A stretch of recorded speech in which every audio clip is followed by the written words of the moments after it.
direct elimination. Today we spoke with Beihold, who is a former NCAA Division I fencer that has since left the fencing world to pursue a full-time career in music. She has multiple hit songs, millions and millions of monthly listeners across all platforms, and we had a great time sitting down with her today and discussing some of the parallels between her fencing career and her music career. Some of the topics we covered were the experience of being perceived, struggles with mental health, importance of relationships and processes in your life, as well as ways to contextualize your successes and failures.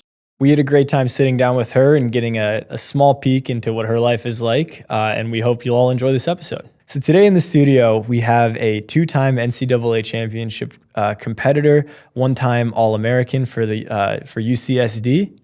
And welcome, Beihold. Woo! All right.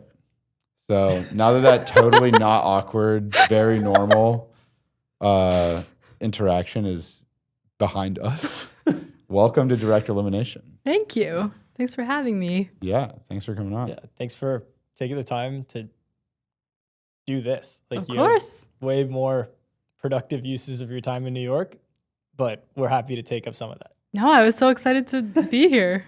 Yeah, so let's cut right to the chase. You are very good at what you do, and you're in New York to promote something that is very new or fresh and upcoming. 3 songs currently out. Mm-hmm. You want to talk about that a little? You did do your research. I did enough research. I listened to those singles and I like them.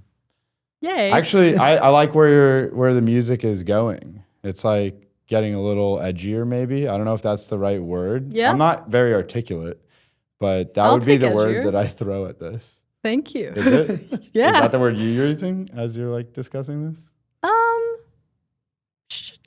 Yeah. I don't know. If someone asks you, what are you working on right now and how does it make you feel? I'm guessing edgy is not the word you use. What do you say? Maybe a bit more experimental, Okay. something I might say.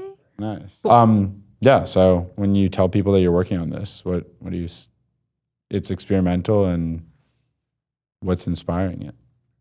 I mean, it's a piano pop album. I've been working on it for the last 4 years. So in 2022, I had a song called Numb Little Bug, which was like changed my life and everything happened very quickly.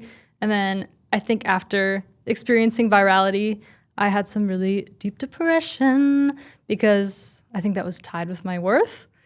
And then, I mean, I think just throughout that time, it was a lot of like coming back to myself and writing this album. And I'm just excited that that time is finally coming to fruition on February 27th. You still sound like an athlete. Do I? The tying the self-worth. Anyway. Yeah, self-worth to results. We've never gone through that. Yeah. Of course not. Well, happy to hear that you're able to, push that out into a concentrated piece of art that is, more or less complete, it sounds like. And that's very challenging to do, especially when you are going through a lot of depression. I know that there are a lot of from personal experience, and a lot of half-baked ideas, maybe like outlets of emotion, and you pour something into something, and then every time you have to return to it, you're like, oh, I have to experience this again in one way or another. So it's really hard to finish projects that you start in that phase. So like, good on you. Honestly, though, one of the singles that's out, Scared of the Dark, I started when I was 13. Okay. Oh, wow. And the chorus of it had just been like in my head for that long. So I'd sing it, but be like, oh, like I'm the only person who knows what this is. And then I finished it last year. So I think that's part of being an artist a bit, is like you have a lot of half-baked ideas for a long time, but you don't know how to solve the puzzle. And then sometimes you'll just be like walking down the street 10 years later and it just comes. I don't know. Yeah. So bringing that point up, I actually have a good intro question. Like my first real question was, you are an artist, you're a former elite athlete, unless you still call yourself an elite athlete. That's I don't want to offend. I'm just saying, but former NCAA athlete, All-American, things that are very challenging to achieve. And the question is, athlete versus artist, similarities, differences. Mm-hmm. Good question. I think both take a lot of persistence. I think failure is equally important in both. And like I had so many tournaments where I'd fly out there and be eliminated first round. And I'd be like, there was one tournament I remember I like threw my mask and like went to the side of the convention center and I just said, why? And I was being all dramatic in my emo era. But I think, you know, with music too, you can release a song that flops. You can have 2 years of nothing after having like a crazy previous year where like you're selling out shows quickly. You know, like it can just really have peaks and valleys. And I think fencing is like that too. I think also like when I was doing NCAA, I had 2 strong years where I like qualified for NCAAs, and the second one like got All-American and then didn't even qualify, you know, the third year, which was my last year because I graduated a year early. But like that really was tough. Like I was really mad at myself, you know, because that's all you work for. But I think it evens out as time goes on. Another thought that comes to mind is in fencing, I'd really psych myself out about people. Like honestly, Steven was one because he was like the best in the country and I'm just like little me at the club. Or I think even being like I was a B, I never got to an A, and like I'd fence girls who were A's and literally be winning and then think to myself like they're an A, like why am I winning? And then I'd psych myself out and lose. Imposter syndrome. Yeah. It's hard. Yes. So on that note of like athlete versus artist, how do you feel like pressure? Like, did you feel more pressure for competitions or performances? Different kinds of Different kind pressure. of pressure. Because like fencing, I'm not like, oh, I'm being perceived. Like no one cares. Like 2 people are watching. But yeah, with well for me, All guys, 2 of you, thank you for tuning into no. this. I'm saying I was never getting to like final bouts like you. Oh like, yeah, where like, 10 people are watching. 10 We got you. Don't worry. All 10 people, you're here. Thank like, you. I always wanted to get to the final 8 like they're filming, and I just like would never get to final 8. Yeah. But yeah, I definitely like music a lot more. I think I feel better at music than I ever did at fencing. But I was also doing music that whole time. Like you know, I was sort of it was nice to maybe have a bad tournament but then return to music and have that to like balance out life. Or maybe like I remember getting rejected from The Voice, but then I had a nice practice and I felt good about fencing again. You know, like That's I think cool. it's important to have both. So what's your outlet now? If you know, experiencing one thing, obviously you said when you were trying to build music and then, you know, it didn't go so well, that gave you the perspective to go back and fence, and it's just fun. It's an outlet. Mm-hmm. Fencing doesn't go well or goes well, you know, you still have music, hence the passion. Now music and brand and all that identity stuff being perceived is your main shtick. So what's the outlet? Things where I don't get perceived. Like I have a book club that Liv is in. Nice. And what y'all reading right now? it's called The Husband Trainer by All right. Marika Barron. All right. Should my fiance read this? Yes. Okay. It's really good. All right. But it's been going on for a little over a year, and like once a month I'll gather the girls. And it's also just a way that like I'll meet new friends and I'll have friends bring friends, stuff like that. Because I love hosting and I'll like bake little things for a book club. And I think just having community and friendship that also has nothing to do with music, or like, you know, I have artist friends who I love, but like we will talk about music and this and that, and I need a break from it sometimes. So Yeah. something like that for sure. Do you go by, like, I guess, M in your day-to-day life as well? All right. So it's not Emily. It can be either. All right. Okay. But I guess the question is, do some of the people in this book club have no idea that you're a pop star Well, some of them are pop stars, as well? Yeah. and some of them work in publishing, and some Alright. of them like work in management. I don't know. I'd say it's sort of like probably music industry adjacent, but we just won't really go there. Yeah. But It's a safe space. yeah, I'm trying to think of there's just like a bunch of different careers, No, which that's is good. cool. That's good. It allows you to, like you said, branch out and just think about things that aren't this. Hmm. That's good. So, do you want to like get into the story stuff? Yeah. Like, okay. So yeah, we kind of switched up the order a little bit. Usually we like to just start with, what's your story? How did you start fencing? Take us through the early years. And obviously, like you said, and I do remember like you being into music as well and like practicing and doing all these creative things. Like you could tell the story of them side by side, separately, however you want. But how did you get into it? How did you find it? How'd your early years go all through? How did NCAAs go? We'd love to hear your fencing story as well as the layers of your musical story as well.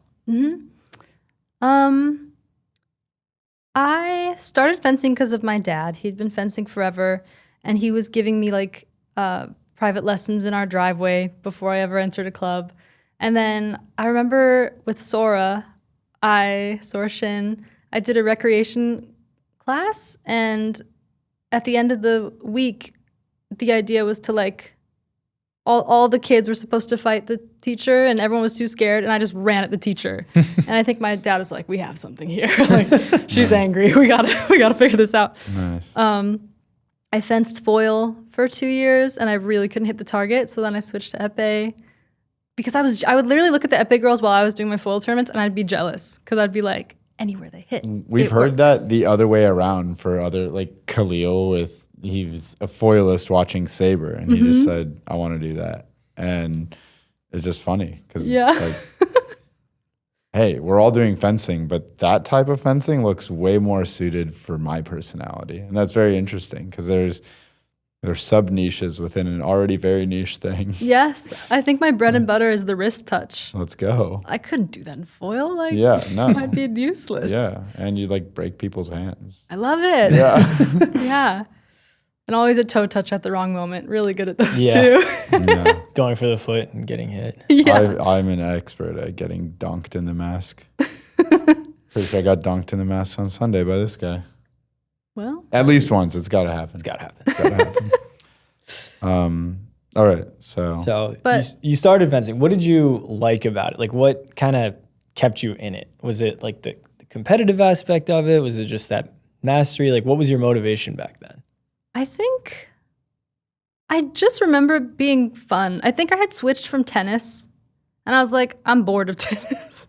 I'm just hitting balls. But with fencing, it keeps changing because you never know what the person's going to do. And like, I mean, not to be cliche about it, but the physical chess aspect of it, I like that you can work out without realizing you're working out because you're thinking so much. And I think like getting into the flow state, fencing was really fun. And then, I competed in épée like age 12. I started at 8, foil. I think, épée was around 12 to 22, so 10 years. And then I never really had many results to write home about, but I did get recruited to UCSD, so I must have had a few. Yeah. And I mean, let's talk about that for a sec, if you're willing to. Just were you thinking about going D1 or fencing in college when you were in high school? Was that like a pipe dream, or was it something that you realized at a certain point was actually within the realm of possibility for you? And what was it like to, maybe prepare yourself for that or commit to it? We call it an all-in moment. So we're going to ask this to you twice today. I was going to ask you about that. Oh, I just cut him in line. So ask about fencing only. The rapport here is I'm the ball hog, and I just talk way too much, and Steven's got to yank on the leash like every couple questions. Be like, yo, co-hosts. We're not cutting the Ari that. Simmons show. Yeah, we're not cutting that. But yeah, essentially, you did get recruited to UCSD, and you got to do something that is a really, at the end of the day, unique experience still to a lot of people, competing and training and being a part of a Division I sports program. So what was that like? Like I said, as you're entering the realm of, oh my God, I might be able to do this beyond high school. Mm-hmm. I did always want to fence in college. Like that was always in my sights. And I think it also helped that out of thousands of colleges, it's narrowed down to like 40.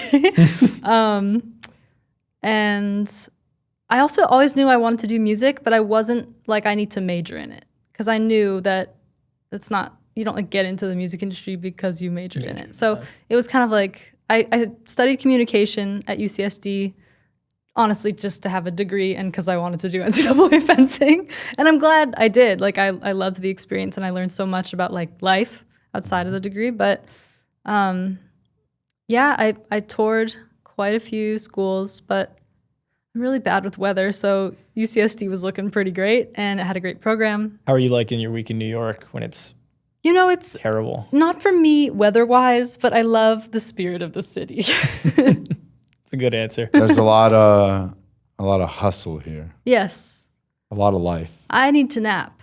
Yeah. Not here. You can't nap here. No, you can't nap here. No. There's always something happening. If you nap, you're going to miss it. Right. And if you nap, you're going to miss the next thing too. Totally. And it's like, what are people going to think of you if they find out you're napping in New York? Have you ever taken one here? No, I used to take many naps when I lived outside of New York. But it's almost like, you have to trade certain things in when you want something else in your life. And I just remember when I was moving to New York, it felt like I just, this is a horrible analogy, but when you go to prison, you have to like give your things. I've never been to prison.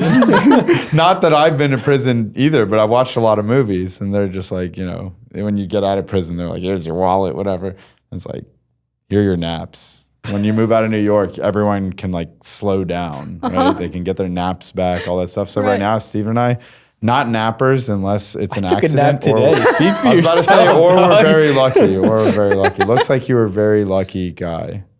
You definitely did that after work, right? Yeah. Yeah. Anywho, back to you.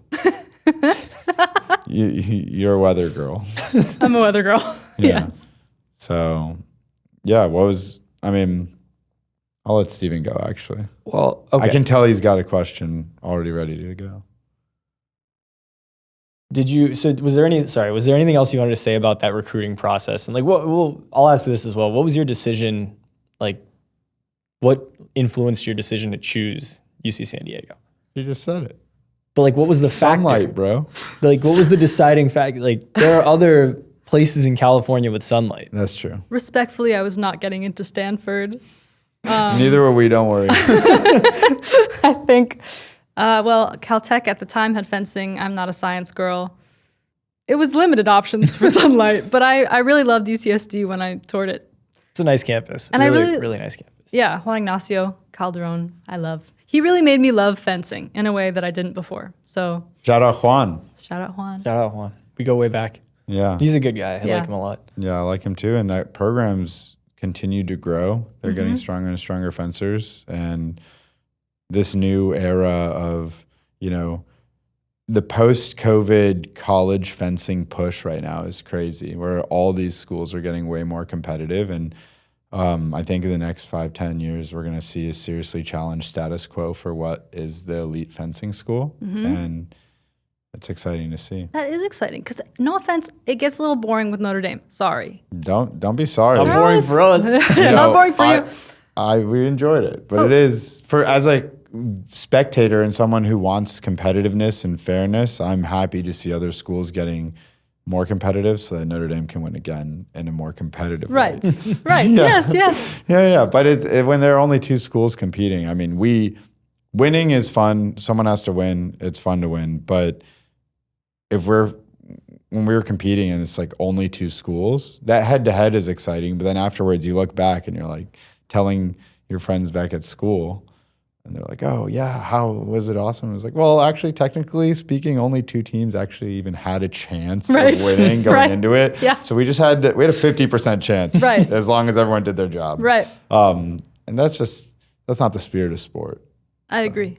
But showing up to those NCAA tournaments, whole crowd of green, and my two UCSD friends, it was really quite an experience. Yeah. Yeah. We all, in 2018 in Penn State, I can't remember, were we all traveling with the two Notre Dame girls in the yes, pod? it was, you were. it was, Yeah, so you got some cheering squad there. a little bit. It was Yeah. Sirico. And Dasha, Dasha, yeah. my fiance. Were we in the squad? I think Yeah, so. I think the four of you were traveling together. Yeah. I'm And it was probably right. And it was your so. teammate. What was her name? Emma Zmerk. Yeah, Emma's Mark. it's coming back I do to me. remember this. Yes. Yeah, that's right. I'm trying to remember So that sea of green helped you a little. a little. They made some noise. Not that year. I Really? did not do. I got 20th that year. Oh. Tough. No thanks to you. Tough. Sorry. Well, maybe we needed more energy. Yeah. But I remember Amanda Sirico was giving me, does she still go by Amanda Sirico? I think Nina. Nina, Yeah. that's right. Nina was giving me tips. And I remember like looking up to Nina my whole life, basically. So it was really crazy to be getting tips. And she was so nice. Yeah, that was really special. That's Shout out, cool. Nina. Yeah. Yeah. And Dasha too. I mean, like Dasha was always a top level fencer and it was cool to be on a squad with her. You hear that, Dasha? I don't know if she listens to our podcast, but I definitely know that, you know, a lot of people, imposter syndrome exists at every level, at our level too, you know, so it's nice to be shouted out. That's cool. Like even Steven and I, Steven had the best result of his life. He got a bronze medal at a senior World Cup. And I remember, you know, praising him and we were hanging out and I was telling him I'm proud and he was just, sorry to out you here. That's But he was fine. just saying, yeah, man, feels like a fluke almost. You And know, it's crazy to see that just at every level. And so even thanks for with, saying that about Dasha. well, yeah, I mean, with music too, though, that's a good tie-in because I feel like when I was at the height of the success I've experienced in 2022, people expected me to feel a certain way. And they're like, isn't it crazy? And like, you're having the best time ever. I was actually like not doing amazing, was very stressed, didn't know what was going on half the time, was like, I'm being so perceived and I don't even know who I am.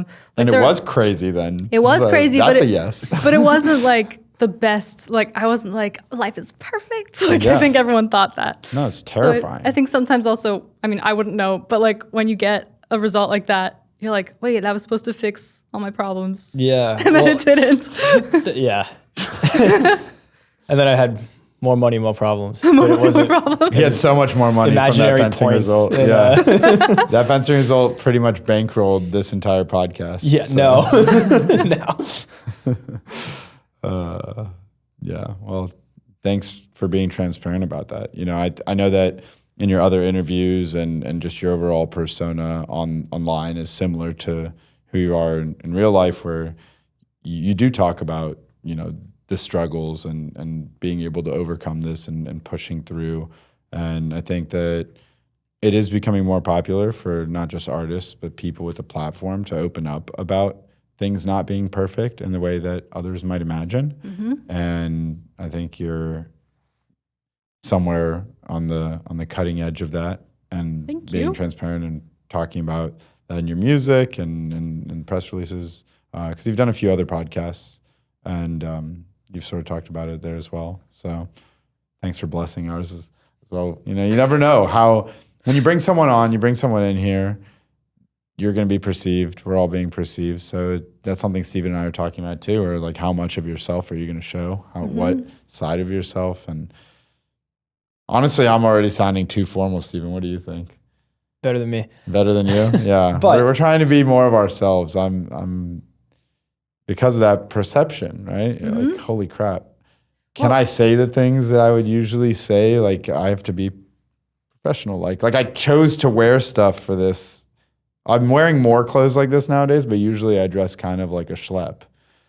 So even that decision right there, because it's like, oh, I'm going to be perceived, so I should wear something different, that immediately takes you out of one element and into another. But I think you're perceived better when you are yourself. I know. I Yeah. totally agree with you, and that's why we're trying to do it more. But it takes a while to Yeah. get there. Because I even feel We're like rookies. Can you tell? No, I can't Do you do tell. coaching? no, I mean I don't feel that. I'm not perceiving you poorly at all. But I feel like back, like when I'm talking about 2022 when everything was happening, I was trying to be very like polite and like this, and I feel like now I will be blunt, and even if people are like, oh, did she just say that? Like I'd rather be my full self in a room than like be boring and you're not boring. That's not what I'm saying. You're not boring and professional. But be. We get what you're saying. Yeah, you know what and I'm in saying. the case that we were boring, we don't care. We Good. have thick well, good. You're not skin. boring, but Don't worry. I'm glad you don't care. Yeah.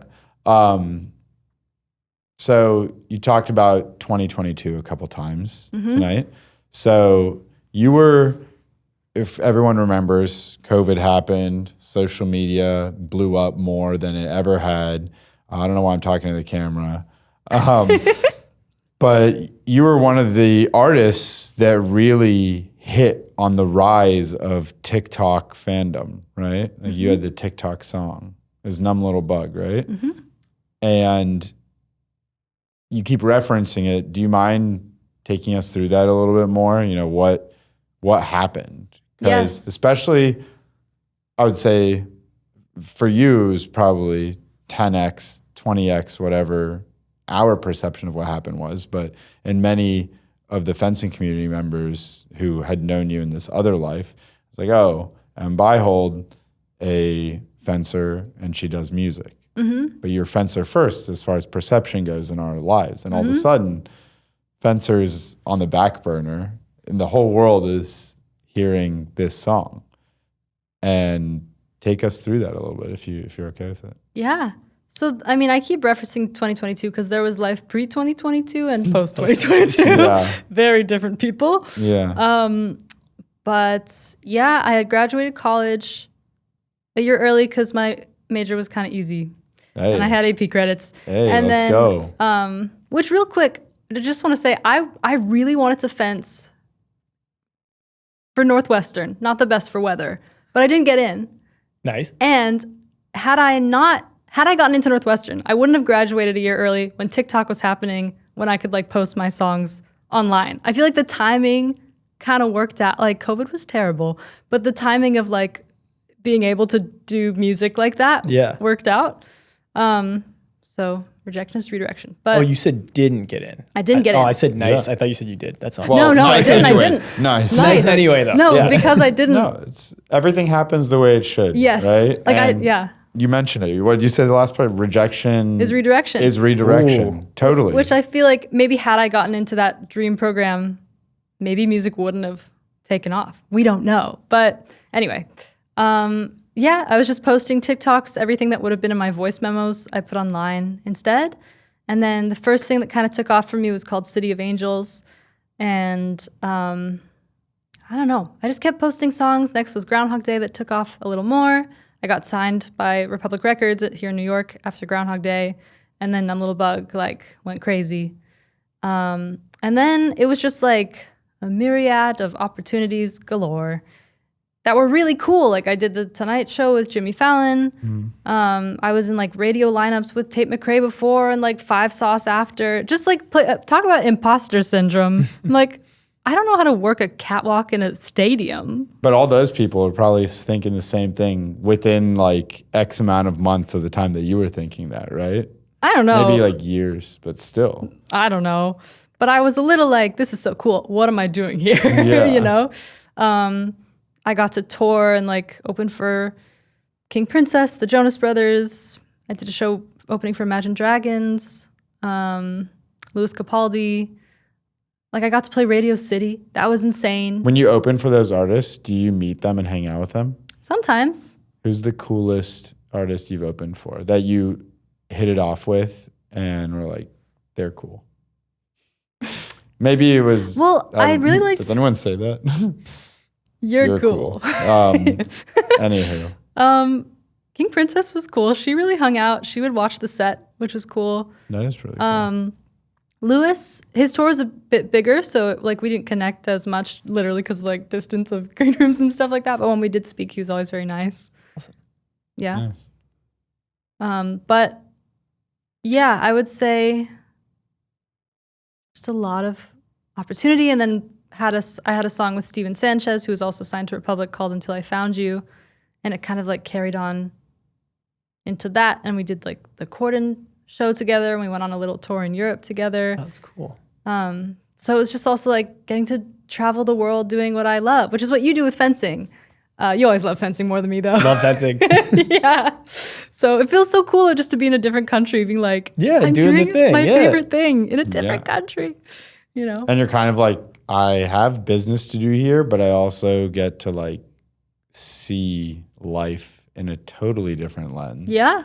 And I guess the question for you, so fencing tournaments, when you go, I'm sure as you remember, it's like go in, maybe get to see like one thing, do the job, get out on some like red eye. Mm-hmm. How similar is it traveling for what you do?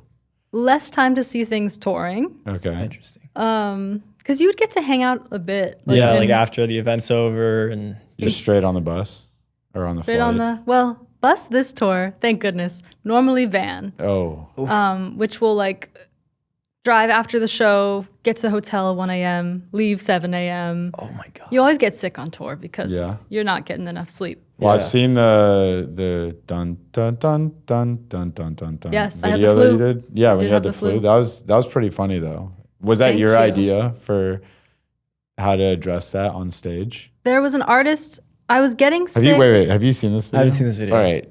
I think I can't tell if it would be a waste of time right now to show him, but I mean, you're welcome to. I don't know if I can pull it up quickly enough. But basically, you can tell the story. Okay, so I was getting sick. I remember it was in Salt Lake City, and I had an artist friend come backstage. I wouldn't mention their name, but I think they changed their name. Okay.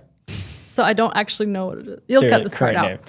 name. And they were like, when I got sick on tour, I just played the Jeopardy theme music. And I was like, that's really great. Because if you can make it funny, then it's not like, oh no, I'm sick, oh no. So I chose the Wii music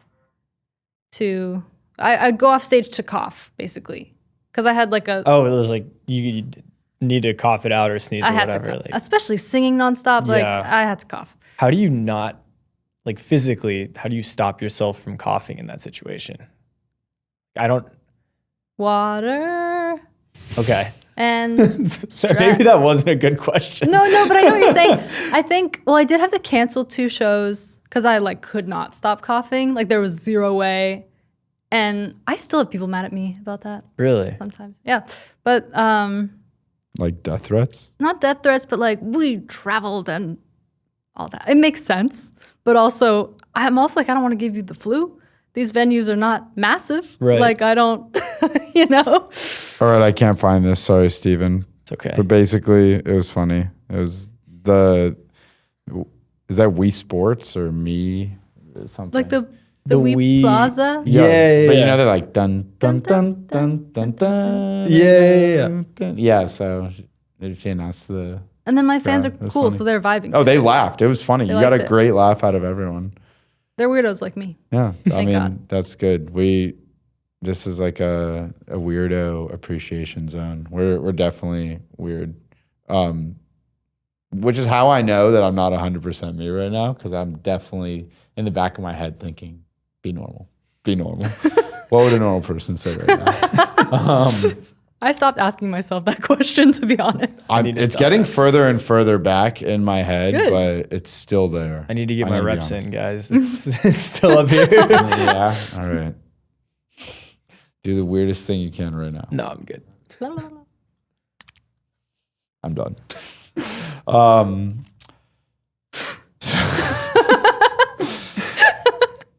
Please put that in. It's not going Okay, anywhere. okay, It's good. not. The only part that's getting cut is the one part that you said we should cut that. Oh, okay. And then this. Cool. Me saying, no, I might even keep that. So I guess, had you already gone all in on music by the time that those TikTok songs started they're not TikTok songs, excuse me.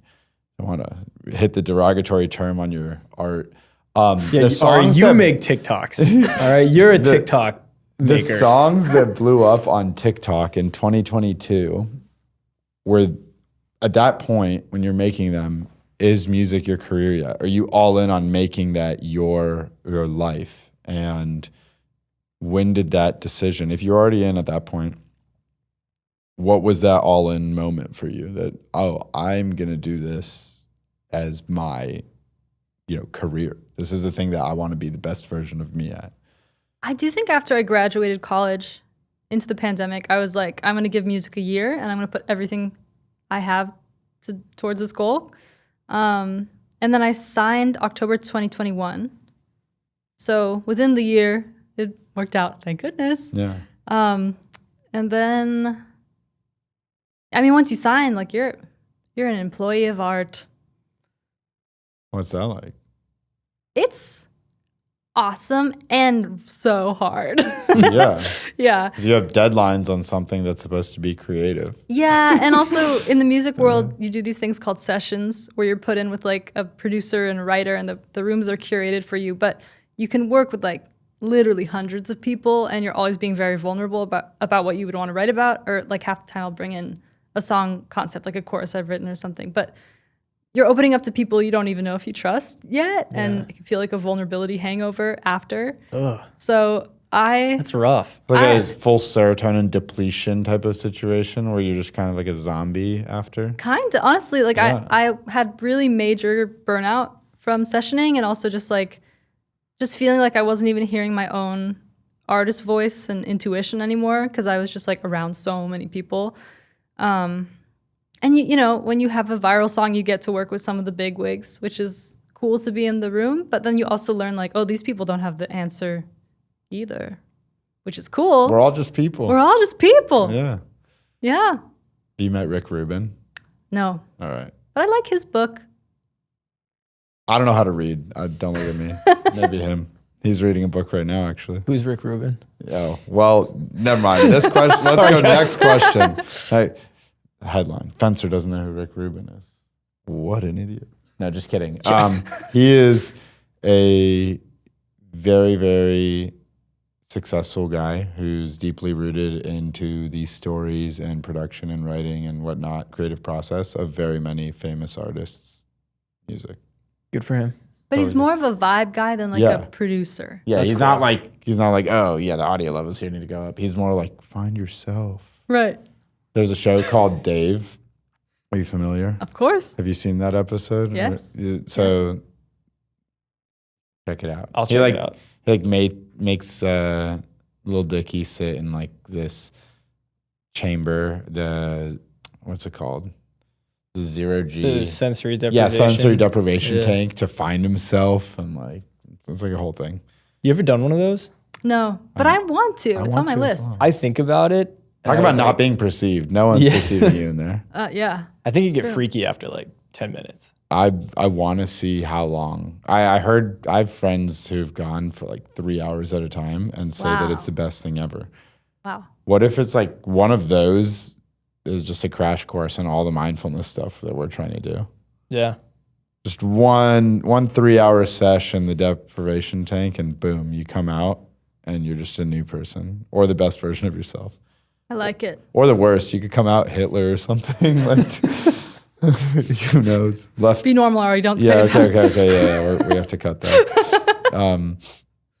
No. I'm going to leave it at that. So, in the music industry, so you come from a sport where there's a lot of ego, and there are plenty of narcissists in athletics. Are there a lot of narcissists in your industry? I mean, yeah. What's that like, dealing with narcissists while making art, And do you, the collaborative art? It sucks. Well, I try not to work with narcissists. I have before. I think everyone has in music at some point. Because some people, like you go into their studio and it's just like rich person studio and their hits are all framed on the wall. And because of that, they think they're right about every decision, you know? But yeah, I just don't go back is my answer. It's a good answer. do you think that that sense of like ego, narcissism, like I think when people talk about like these elite athletes and they like correlate it to that, like there's this strong sense of like self and like belief in self and stuff like that. And it sometimes materializes as this like narcissism ego. Do you think there's also a correlation to success there? Or do you think it's just sort of like it takes all kinds of like to? I think ego and narcissism are different. Okay. And I think I would say delusion is important. Okay. All right. We've heard that one. We've heard that before. one. Yeah. Delulu. Delulu. Like I'd say at the current moment, I'm like happy delusional about what I think this album can bring. Right. But I feel like you have to be because you have to believe in yourself the most. And I mean, I'm thinking right now about Marty Supreme, how he's so like, nothing's going to stop me from my dreams, but he doesn't actually, like it's all talk until he actually wins that match. Spoiler, sorry. But he like wins the last match. By the time this comes out, they will have had enough time to watch it. Yeah, exactly. It's okay. Yeah. It's okay. What are you doing? Sorry. But he just like melts down because his delusion finally came true. So yes, I think that would be my answer. I like that answer. That's a really good answer. That is a great answer. But how does it work for both of you? I mean, The same thing. yeah, I think it takes all kinds, but I think you summed it up well where it's not like you do have people who are like that, like super narcissistic and do very well. But the actual commonality isn't that. It's the Delulu delusion that you're going to do what you're setting out to do, like these great things or whatever. But don't you also think when narcissists win, no one cares? What's the point of winning if no one cares? I think people still care because it's like, in many cases, they're propped up by either other narcissists or people with extremely low self-esteem. Mm-hmm. And that's just what adds to the story. Like, there are plenty of those narcissists that even you mentioned, right, who probably have a huge fan base that will listen to what they say. They will crave more and they will celebrate it, right?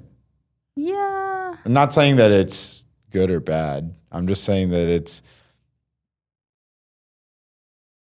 without naming too many names or any names whatsoever. You just see it. Like, people, it doesn't even have to be relatable. Sometimes it's just what the narcissist represents, that individual narcissist, and for each occasion, and like what they're talking about, what they're doing, what they're actually working towards, even if they themselves have this like God complex. Mm-hmm.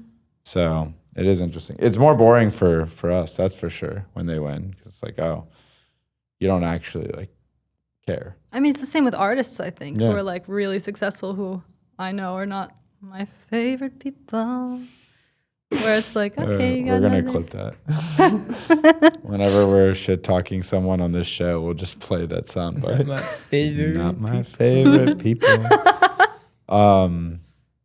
Yeah, it's true. I mean, and we deal with a lot of the similar stuff from, you know, looking at narcissists as well as having to be delusional yourself. And it's interesting because you constantly have to reframe the delusion. As you grow and you learn more about yourself and your craft and whatever it is that you're doing, you know, balancing that realism and delusion as reality overtakes, or you require more delusion because reality is not meeting up with delusion. Like, they're just Right. constantly eating at each other, and finding the balance is really challenging, especially, you know, you asked about our journey in athletics. As you remember, probably, you know, you could have one really good day and then the delusion is fed because you're like, oh, I could be good. I am good. I'm doing the things. My level's here.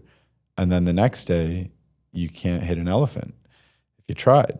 And that delusion gets completely yanked back over the line in the tug of war of, you know, balancing all this stuff. And reality is taking over, or quote unquote reality, or negative delusions, whatever you want to call it. And it's like, actually, you're not that good. And then you have to have more delusion to believe to come back. And then it's just constant. Yeah, interrupt. Don't do that. I've been interrupting you, and I feel really bad. No, but I it would just make had me a- feel less bad if you just like, actually, Ari, I'm gonna take over. No, I have a question. Yes. So like sometimes, Yes. M. Beihold in the back. thank you.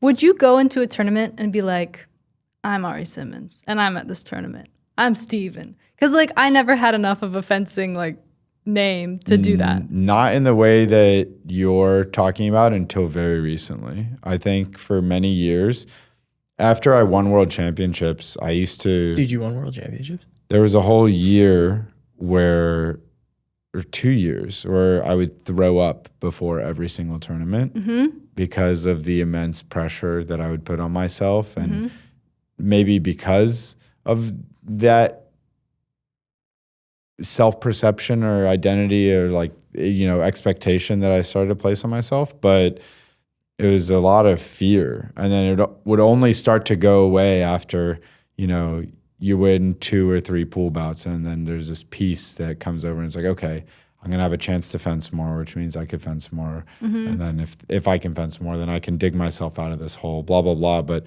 only very recently in the last couple of years, and mind you, like, I'm almost 30, right? So would have loved for it to happen a little sooner, but I mature slowly. So I think very recently, in the last couple of years, I've been able to show up to at least the national competitions with a sense of understanding of where I'm at, and it alters the way that you react to quote unquote pressure or tense situations, because if you're comfortable with your level or value or whatever you want to associate with this, you can kind of just be at peace with the fact that more often than not, if you're allowing yourself to be yourself, similar to this camera stuff, right? It's going to take you to a more positive outcome. Mm-hmm. It's like if you're just yourself and you're not trying to pretend to be someone else, then you're already winning, right? So to answer your question, no, at least for me, at least in the times you're thinking of, I would show up and be like, really? Yeah. You'd like always do so well. That's because once you get warm enough, that flow state you're talking about, nothing matters. And I would be able to get to that flow state through probably lots of testosterone that was just flowing through my veins. And a lot of the, like, you just go into fight mode and then it's different. But showing up the night before, horrible sleep. How about you? For which part? Sleeping just or just all the whole of thing? it, Okay. the whole experience. No, I never walked in like I'm the shit. Really? Never, no. You won I won. everything. So when I was winning like junior NACs and stuff consistently, like that was probably the closest it was. And even then, like similarly to Ari, like I never let myself throw up because I have a weird thing about it. We don't need to get into it. But I'm a straight shooter. All right, I can fence. But I would like be fighting that urge like all morning. I wouldn't eat breakfast, like fight the urge all morning. Again, like calm down in pools after like you win 3 bouts. And then first 2 DEs, like just trying not to throw up on the strip. And then after that, after I won the first 2, it was like, all right, now I can just win the whole thing. And like, cause I don't care anymore. Right. Like there was no pressure that was all off. Yeah. I never sensed ego from you. It's like I gave weird, hard ego. I was like, I was exuding. I think Ari got to see it in like practice and stuff. It came out weirdly like towards the end of college, just because results are so up and down, and you have like we took gap years. You have friends that are like going on to do real life, and I'm still in college. It was weird, but yeah. Nowadays, very calm. Like I noticed that at this last competition, like didn't want to throw up. Still was nervous, but like haven't wanted to throw up in a while. That was pretty cool. Nice. Like, so sometimes, sorry. Oh no! I just like so it's weird. No, this is your interview. You talk. Yeah. Well, I have more questions for you, but Ask away. We're flipping the script here. Beihold interviewing direct elimination. So, well, I was gonna say sometimes I think about if I did a tournament again with the confidence I have now, not in my fencing, but in myself. Like, what would that? It's all the same. What would that that confidence look that like? you have in yourself translates. This is a theory that I have, and I think Steven also agrees with this to an extent, maybe fully. I don't want to speak on his behalf, but the better that you get at one thing, the more it enables you to be better at another thing because you've understood what it's like to get good at something. You have that confidence, and then it just translates. That's why cross-training is super helpful for sports or anything because you're connecting a lot of neural pathways that wouldn't otherwise be connected, and you're learning, and those little wins give you confidence, and you translate it, apply maybe movement patterns, blah, blah, blah, but it's really like the thinking, the neural pathways, the mind. And you see it all the time. Like, you know, people coming back to something with a newfound vigor or confidence or ability to see things. So, you know, the fact that you have this confidence and fencing results don't mean jack to you, like you'd probably feel very free on strip. You know, whatever physical limitations there are, they'll still be there. Like you're not maybe conditioned to fence right now, but you would probably see more. You see it all the time, like people coming back to fencing. We've seen a lot of it in the last like 2 or 3 months, peers of ours just coming back, fencing 1 or 2 practices and actually feeling pretty good or bad physically, but they're like, oh my God, the touches that I could do, I'm doing them better. And I could just rip them on people. You know, we had a friend, or I have a friend, Matt Schlemak, actually just went back to Alliance. He's a very strong fencer. His results never really, I'd say, they never met his results never met the level that he was at.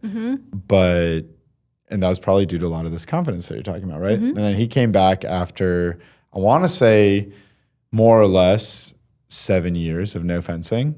Maybe fenced like once or twice in the 7 years. And then went back a couple weeks ago to our home club at Alliance and fenced a bunch of kids and beat up on a bunch of them. And they were like, oh my God, he's good. Who is that? Who is that? And he was telling me that he just felt all this joy and confidence, and he was tried different touches and was just like hitting them because he could see them. You could see the tells more. It's like looking back at a paper that you tried to write in high school and being like, oh, that I could fix this and that and this and that. Yeah. Because I'm just an adult now, and 17-year-old me, like, maybe had a good thing going, but they're kind of stupid. They miss it. Right. So you would definitely come back and just probably cook some people. I did the duel. You did? I did. What's the duel? Oh, okay. With Irene. With Irene? No Like, way. You got last- Irene out of the woodworks too? I did. That's crazy. Whoa. Okay, now you guys are educating me. For the viewers' context, Yeah. Swords Fencing Studio, I think Tigran invented the like connector or whatever. This was like decades ago, where there's a little special Y connector. So you put two boxes into one scoring machine. I know what you're talking about. And you fence 2-on-2 fencing. And like this is now, other clubs have it and it's branched out. But Let's settle this. we've Did been- Tigran or Tigran- Misha invent this at NYFA? Tigran, We have to have Sora Tigran and Misha fight Sora this one out brought right here. the connectors to Misha when she would go do NYFA camps. All right, Misha, if you're listening, can you validate this? Yeah, he didn't invent that. If he's telling people he invented that, we got beef, Misha. Uh-oh. But I don't think he's saying so that. we would do like an Maybe he is. annual unsanctioned dual tournament where you fence 2-on-2 and you can hit either person, and then there's like some special rules. Highlight of the year, really. How'd you do at the duel? I got beat up by children. But I did get some good touches where I was like, not bad. Yeah. And then it's always nice to hit Trevor. Yeah. It's hard to do that. Trevor Shepard shout out. Let's go. Oh, love that that man. might be the first Trevor Shepard shout out. Trevor. Maybe Justin shouted. out. Okay, well, we love you, Trevor, and that's hilarious. I'm sure I'm not the only person that. Well, yeah, I wouldn't win. Let's make that clear. No, No, but no, you, but I you did. said something You very, won. very clear. You said it's always fun to hit Trevor. And it is. Yeah. And I that's stand funny. by it. That's funny. It is fun to hit Trevor. I did it over the winter. It was awesome. Nice. Anywho. I have another question for you. I wrote it down here. So this all goes back to being perceived and all these other, side quests that we've taken since, initiating that piece of the conversation. So I guess after hitting fame or virality or however you want to describe this raise in public awareness of who you are, how did that affect your personal relationships and, dating or friendships or even with your family, if you're okay talking about it? Because we talk about it in fencing and sports, whether or not you make the NFL or, make the Olympics, get a gold medal. Whenever that's done, that experience, regardless of how long or short it is, it's a transient moment, and you have to retain your humanity. You have to come back to being a human being. Mm-hmm. Still have to eat food. You still have to sleep. You still have to, eventually lay on a deathbed. You have to maintain these relationships. What has that been like for you? I think it was difficult with friends for a bit because they really didn't understand how crazy busy life got, because it's just like it was totally different. And there were some friendships that didn't last because they were like, well, you're not prioritizing me. And I was like, I'm not prioritizing myself. Like, you don't realize how mad You're like it an is. investment banker on crack. maybe not on crack, excuse me. Just it's similar or crazier to investment banking in terms of hours per week, because your whole life sort of just becomes this, right? You're Yeah. like over 100 hours a week, easy. Yeah. Yeah.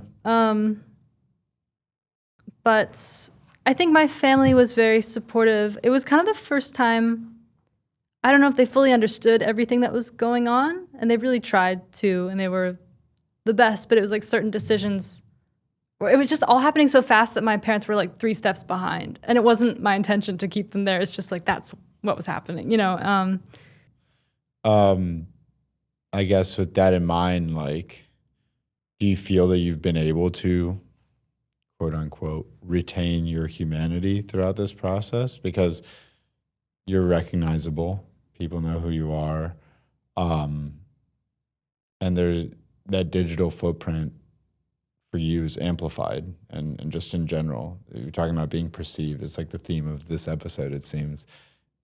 Has that, what tips, I guess, do you have for being able to deal with that type of stuff and still find yourself? So we'll frame it in terms of tips because it's like, I'm not trying to beat a dead horse and be like, did you struggle with this? It's like, okay, I struggled with it, Ari. I sure did. Yeah. So, but do you have any, you talked about how you dealt with a lot of this stuff, and I'm sure it's a daily process. It's not like, oh, peachy now, but do you have any tips? Like what has helped you through that process? Because it's like therapy. Yeah. Honestly. Yeah. I did outpatient therapy. I don't know if I mentioned that already. Not sure if I did. But it's basically 2024, got really depressed, had a lot of my worth tied into, as I mentioned earlier, like my streams and this and that. And when I feel like the momentum was sort of going down, I was like, well, that's it. That was fun. That's all. That's it. Thank you. And I think I was also comparing myself to other artists who were current and big entertainers. And I think something I used to be insecure about is like, I don't like the word pianist. I think it should be pianist. Sorry. I've been roasted for saying pianist. But it's better. Pianist sounds like you're peeing on something. Sounds and it wrong. just doesn't do like a Subway takes on this. That's a good one. Thank you. I like that. You know the movie with Adrian Brody called The Pianist? Yeah. I grew up saying The Pianist. Yeah. And it just sounds so much better. The Pianist, you're either talking about flowers and it's just not it. We're on a team Excuse here. me, P. We're on a team. Yeah. I'm gonna have to edit this so much. This sucks. You're just unhinged. This is the Nikita episode now. No, the Nikita episode was way worse. Okay, true. We have 10-year-olds listening to this. I don't want to say. I'm gonna erase it. You said somehow is better than. Anyway, you were saying. Wait, what was the question? I got really literally, a mom pianist. at NYFA the other day, I walk in and I'm fencing, and she walks by, she's going to the restroom, and she has headphones in, and she's like, Ari, hi. I said, oh, hey. And then she turns her phone, and it's one of our episodes. Oh. And I was just thinking to myself, how does that make you feel? Yeah. makes me feel like I can't be myself here. Because it's like you never know who's going to perceive you, right? You don't. So your music could be intended for people your age, all this stuff. And then let's say for you, what if you go to a show and it's all just like 10-year-old girls? That's not a problem, right? It's great. They've found your music. It means something to them. But that's who's listening to you. So you're not going to walk out and just be like, maybe saying drop out of school. Some of the stuff that I might say to Steven is not the same thing that I would tell a 10-year-old. Well, on that note, there was a time my mom was just going on a walk in the neighborhood, and like I guess one of the neighborhood people like knew she was my mom, and she was like, "I'm so sorry about your daughter," because I was like, "Do you ever get a little bit tired of life?" And like I was singing about depression. She's like, I hope she like fixes her med situation soon.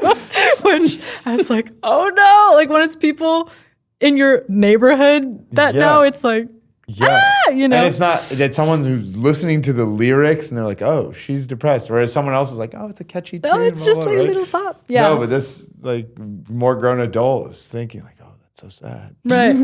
Oh my gosh, I hope she's okay. Yeah. But I think honestly, I didn't even realize that's what Numb Little Bug's about. I'm just thinking about the lyrics. Oh, right Ari, now. it's a sad song. We're gonna listen to it on our way. We had this conversation this previous weekend. Ari's a big music guy. Like listens very in tune with like artists and can name all these artists and stuff. Doesn't listen to the lyrics at all. Like cannot sing a line.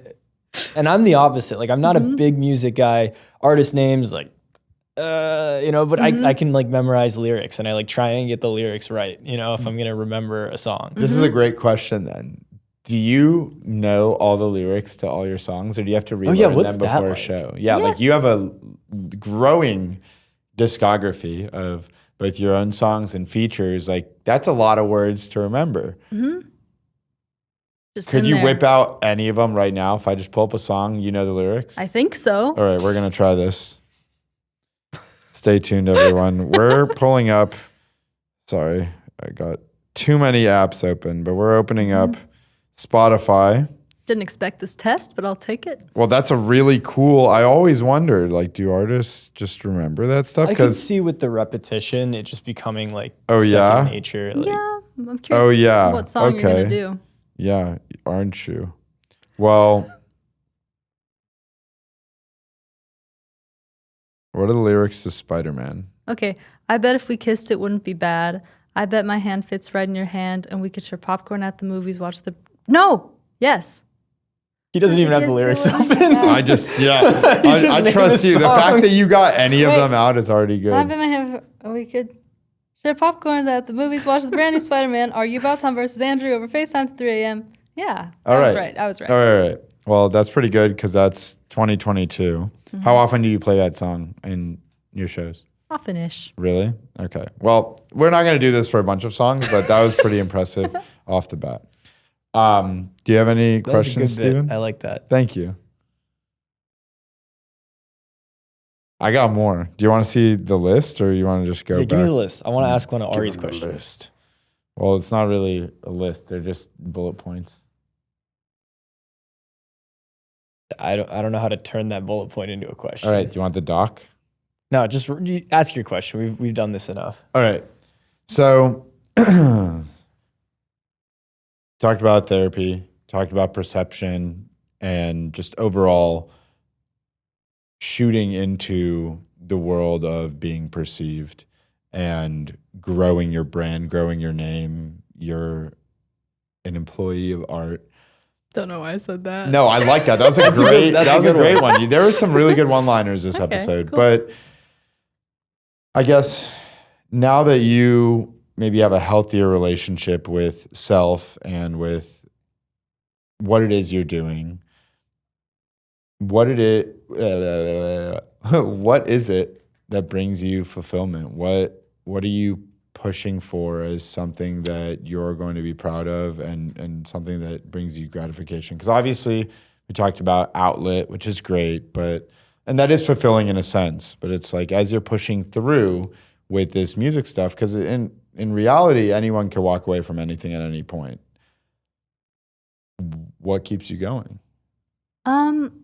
Honestly, making music that I love to listen to. I think there's really no like, this album could flop and I'd still be so proud of it. And I feel like at peace with myself to be able to say that, because I think maybe in the past I would have been like, I'm freaking out, like I really hope it does well, blah, blah, blah. It's a follow-up to this and whatever.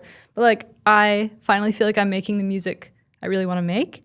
I had a second answer to this question. Come back to me.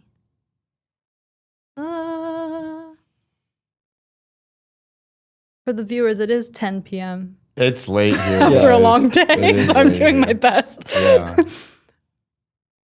Gratification. Fulfillment. Like, what is it that you're working to be proud of? Yes. So continuing to make music that I love, yes. And the second bit was I also write songs for other people.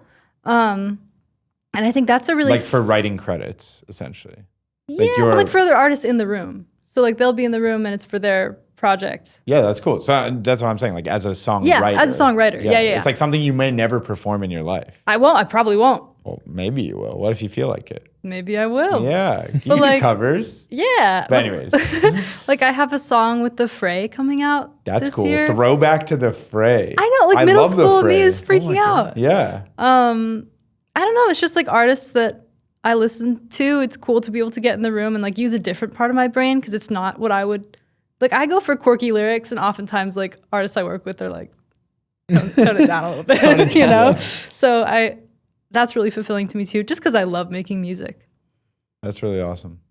So I like that. That was a loaded question. It's something that I wanted to get into because and the reason we love interviewing guests who fenced but have gone on to do something more than fencing is because there's these tie-ins, right? There's these parallels, and speaking with you and other people who have done like fencing at like an Olympic high level, right? And another parallel that we see is being process oriented versus outcome oriented.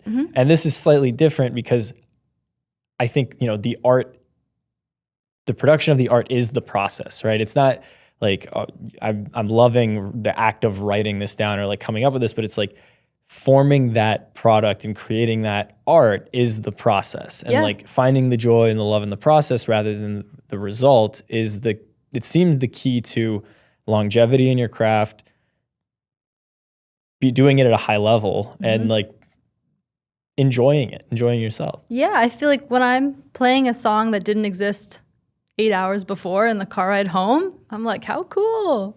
I'm jamming to like this thing that never existed, I love that. That's great. awesome. All right. Well, in an interest of everyone's time, I think we should probably enter our final segment. What do you think? I think it's time. Yeah. So you've been a trooper thus far. We just need you to troop a little bit longer. And I'll troop. Barely any longer. So our final segment, we call it One Light Answers, where it's not a double touch, it's a single touch. Okay. So you got to be decisive. Okay, I can do that. You got to be quick. First thing that pops in your head, rapid fire. We're going to ask you a series of questions. Yes. Ari, do we have the questions all ready? No, we're going to go top of the dome. We have the standards. We I got ask a a lot of couple. people the same I got a things. couple. I got a couple too. All So take it away, Steven. Who are your two favorite fencers all time? All time. Kaylin Shea, because she's my friend. And she's so good. You know Kaylin like Yeah. that? Oh my God. I tried to get her to go to UCSD. She was like, I'm going to Notre Dame. I was like, that makes sense. We're sorry. We're sorry. I love Maria. Why am I blanking on her last name? She's Italian and she's an epee fencer and she's so good. Maria Navaria. Mara Navarro. Mara Navaria. We'll cut that. Yeah. Thank you so much. Yeah. Yes, I just remember watching her a lot when I was fencing and being like, she's so great. smooth. She's great. And also Vivian Kong. Okay. Well, we'll give you three. We'll give you three. Was that her last name? Yeah, Vivian Khan. Nailed it. What's your favorite city that you've been to for fencing? Oh gosh. Columbus? I don't know. They're Columbus, not Ohio. super, they're not Now- super exciting. That's On the really- flip side, Yeah. favorite city you've been to for performing? Amsterdam. Okay. we go. Two That's a different cool questions. one. What's in your equipment bag that probably shouldn't be?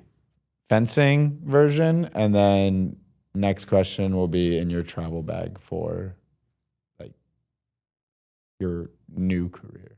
Not so new. Okay. But in your fencing bag, what's in your fencing bag that probably shouldn't be there? Guys, I'm a really efficient packer. I'm not That's gonna lie. good. That's a good I'm- answer. After We love to hear it.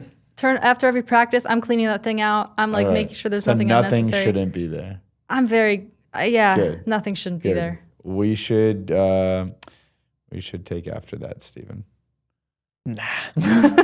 Well, what's in yours? Can I ask? We got some really goofy answers. I have really used right now heel pads that are no longer going into my shoes, but they're still my fencing bag. Maybe it's an omen thing. No, it's just like maybe I'll use this eventually type of see. situation, but I've already used it a lot and I probably shouldn't use it eventually. Mm-hmm. There's just weird gels flopping around in my bag. So usually it's like an extra pair of socks or something, or like I have some pins from like Junior Worlds from one year that I'm just like, oh, well, that's been in there for so long. I got to keep it in there. Right. But what's in there right now is I read an article that like ultra distance bikers and marathoners are using Rice Krispie treats to like fuel during a long race because it has like sugar and like quick carbs, right? So I bought like a 32 pack of Rice Krispie treats at a knack. And I'm not gonna throw them out. I'm not gonna so I just And they'll never go bad. They'll never go bad. So I have like still like 20 something Rice Krispie treats just in my fencing bag, and they're not going anywhere. I'm taking those everywhere. Do you think the sweat penetrates through the plastic after all that time? Irrelevant. Okay. Yeah. What is science? Also, Science ends at Steven's hypothesis that these are good for him in competition. Okay, you're right. You're right. yeah. What's the most challenging bout you've ever fenced?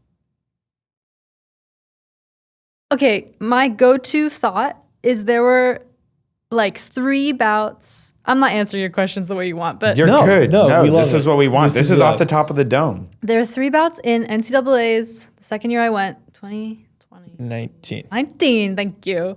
And I was winning them 3-0. And then I did the thing where I was like, why am I winning? This person's so good. Why am I winning? And then I lost 5-3. 3 bouts. And I would have gotten a little trophy if I won those 3 bouts. And will I be honest? Like, it haunts me sometimes. We know the exact thing. 2019 wasn't kind to us either. Anywho. But yeah, so who were those 3, if you don't mind sharing? If you remember any names. Okay, I do, but like, it's going to be weird that I remember so well. No, this is it's good. not We weird at all. remember you're sitting with I was thinking about Gabe Weininger the other day. dude, he was great. Yeah. Stanford French grip. He was really nice with it. Shout out Gabe Weininger. Not Weininger. I don't know. Now I'm second.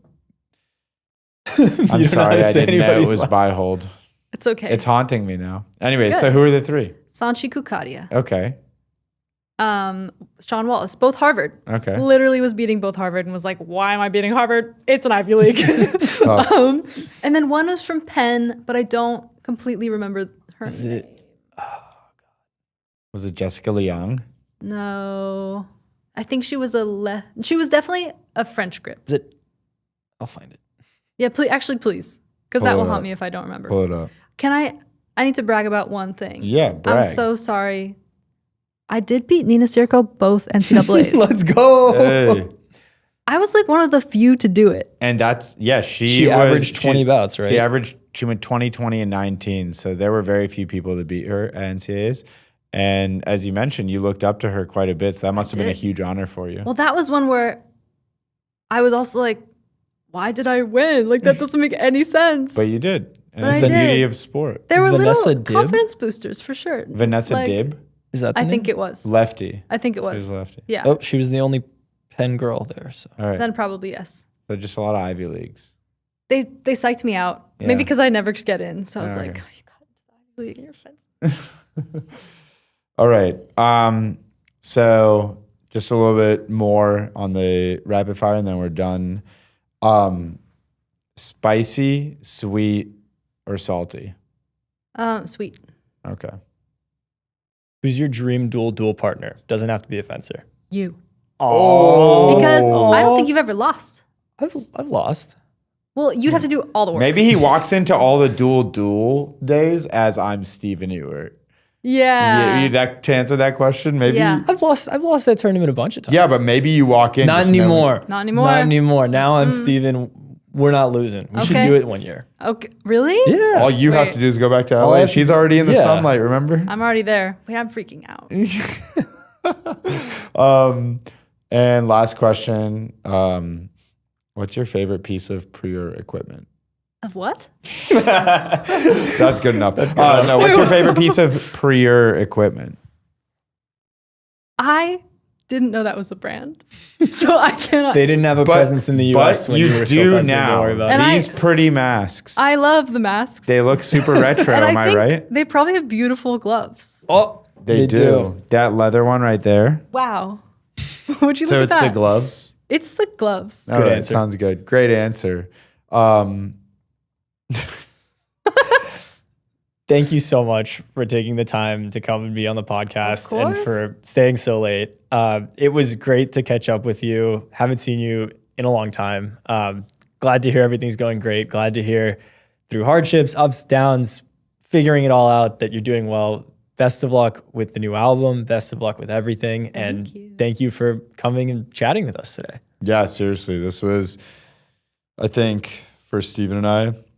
Oh, and thank you for reliving all the fencing memories. Sorry Yeah. to make you go back to that. No, No, place. no, I mean- not sorry. We enjoyed it. I think you enjoyed it a little I think too. I did too. Yeah, no, it's good. But really, this is huge because we have spoken to a lot of big fencers, and that is an honor in itself. And at the same time, there's so many amazing people that have come through the fencing community, had careers or are continuing their careers regardless, but have come through the fencing community, but are so talented and committed and passionate about other aspects of their life. And we want to bring those stories to light, share to the fencing community that there's always more to life, that this is just a game, that there's a lot of joy and fun and passion to it and whatever it is that you're doing, but there's always more to life. And it's so cool to see that some people, they move on completely. Others still remember quite a bit of their experience and, hold it close to heart. And we really hope that it's an experience that you look back fondly on, or at least parts of it. And, it's just really cool to share stories like that and to get to find the connections between what you're doing and what it is that we're so obsessed with, right? And you're kicking ass. So keep going. And we're going to take inspiration from you, and we're going to try to care about being perceived a little bit less. It seems like you're doing a wonderful job, and we're really excited for the new album. And I guess before we go, can you just share really quickly, if the fencers watching this or non-fencers want to know where they could find you, as well as, what it is the name of your new project is, this album, so that they can go and give it a listen? So you can find me at Beihold, Embeihold, on all platforms. Let's go. And then the album is called Tales of a Failed Shapeshifter. All right. So, but real quick, I want to thank you guys for having this podcast. And also, I think it is so important to realize that there's more to life than fencing, because I think when that's your tunnel, which I've been stuck in before, you can think that's it. And if you get a bad result, that's your life. But yeah, thank you. I think especially from such respected names in the fencing community, it's really cool that you're doing this. Thanks. I appreciate that. Yeah. We're just guys. You're We're weird celebs to guys. me. We're weird guys. No, truly, it was always Ari Simmons. That's hilarious, because we were definitely freaking out. I know Steven knows you more personally than I do. She's seen me do some wild shit. Yeah, but in practice, There's losing been, it goes both ways. There's, oh my God, Beihold is coming into our studio. Beihold is going to be on our podcast. She's got a huge, not just, it's funny because the same way that you're looking at results and perceiving us through results, we're perceiving you through the same results. And it's great to just sit down and be people and weirdos together in this room and share stories, because it's hilarious. You were a celeb in our eyes too. We're perceiving each other for our own relative results. Yeah. And it's goofy how that works, because that's not how life should be, guys. Everyone's just a person. Anyone you're talking to is just a person. But seriously, thank you for coming and being transparent with us, because that's, even if this is not actually, as goofy or whatever as we might be, this is important. This is something we love to talk about, and it's important to just, be open about it. So you're awesome. Thank you. Thank you. All right. Group high five. All right. From saber speed to red patience, boils finessing quiet foundations.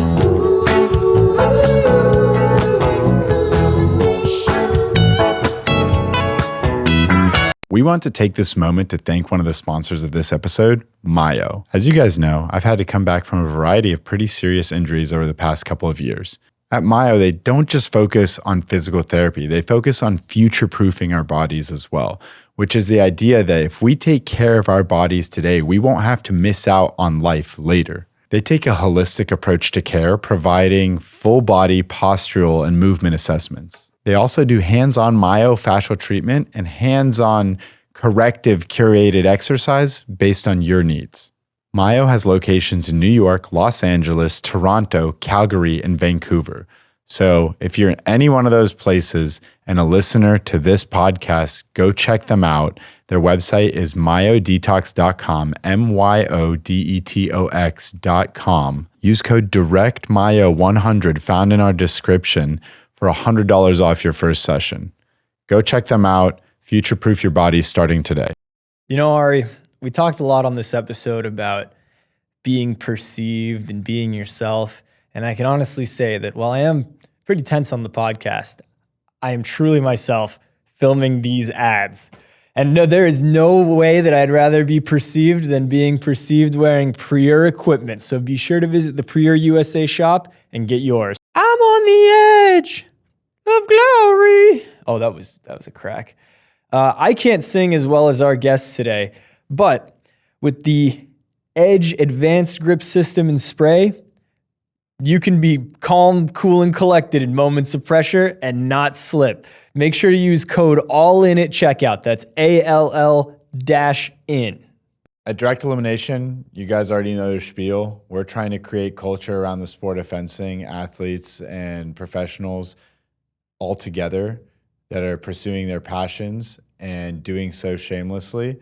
And honestly, we wouldn't be here today if it wasn't for all of your support. So please continue to engage with us, like, follow, share, subscribe, give us your thoughts, and give us feedback, because the more of that we get from you, the more amazing guests that we can bring on, just like today, and the more awesome conversations and fun content that we get to make. So thank you so much.